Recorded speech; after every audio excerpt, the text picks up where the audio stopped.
ബഹറുൽ ഉലൂം എന്ന് പറയുന്നത് തന്നെ വിജ്ഞാനത്തിൻ്റെ അനന്തമായ സാഗരത്തിൻ്റെ അനുസ്യൂതമായ പ്രവാഹമാണ്. കേരളത്തിൻ്റെ ദൈക്ഷണിക ലോകത്ത് വിജ്ഞാനത്തിൻ്റെ പ്രതിഭകളെ ഉയർന്ന കൊടുമുടിയിലേക്ക് എത്തിച്ചിട്ടുള്ള ഈ വലിയ പ്രസ്ഥാനമാനത്തിൻ്റെ അനന്തമായ ഒഴുക്കാണ് ഈ ബഹറുൽ ഉലൂം എന്ന് പറയുന്നത്. സാഗരങ്ങളെ പുഴക്കിയെറിഞ്ഞുകൊണ്ട് അലതല്ലുന്ന തിരമാലകൾ പോലെ ഇവരുടെ വിജ്ഞാനത്തിൻ്റെ പ്രകാശഗോപുരം ജ്വലിച്ചു നിന്നും. അതെന്തുകൊണ്ടാണ് ജ്വലിച്ചു നിൽക്കാൻ കാരണം? അവർ പറയുന്ന വിജ്ഞാനം ആത്മാർത്ഥതയോടുകൂടിയിട്ടുള്ളതായിരുന്നു, വസ്തുനിഷ്ഠമായ കാര്യങ്ങളായിരുന്നു. തനിക്ക് അറിവുണ്ട് എന്ന് പ്രകടിപ്പിക്കാൻ വേണ്ടി പ്രകടിപ്പിക്കുന്നതായിരുന്നില്ല അവരുടെ വിജ്ഞാനം.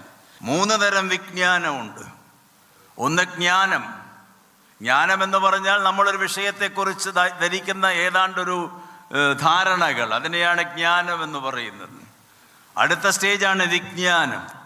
ആ വിഷയത്തെക്കുറിച്ച് ഗഹനമായിട്ടുള്ള ബോധ്യം, ധാരണകളാണ് വിജ്ഞാനം എന്ന് പറയുന്നത്. മൂന്നാമത്തതുണ്ട് അതിൻ്റെ മുകളിലുള്ളത്, അതിനെയാണ് സപ്ജ്ഞാനം എന്ന് പറയുക. ഉപനിഷത്ത് പറയുന്നൊരു കാര്യമാണിത്. സപ്ജ്ഞാനം എന്ന് പറഞ്ഞാൽ ഞാൻ നേരത്തെ സൂചിപ്പിച്ച അടുത്തിരിക്കുന്നവനെ തന്നെ പോലെ പരിഗണിക്കുക, അതാണ് ഉയർന്ന ജ്ഞാനം. അതാണ് സൈനുദ്ദീൻ മഖ്ദൂം പഠിപ്പിച്ചത്, ഈ പറഞ്ഞ ഗുരുഭൂതന്മാർ മുഴുവൻ പഠിപ്പിച്ചത്. എല്ലാവരും ഒന്നാണ്, എല്ലാവരും സാഹോദര്യത്തോടുകൂടി, സഹിഷ്ണുതയോടുകൂടി, സഹവർത്തിത്വത്തോടുകൂടി ജീവിക്കണമെന്ന് പഠിപ്പിച്ചിട്ടുള്ള മഹാപ്രതിഭകളുടെ ആ ശാഖകളിലെ അഗ്രജനായിരുന്നു ഈ ബഹറുൽ ഉസ്താദ്.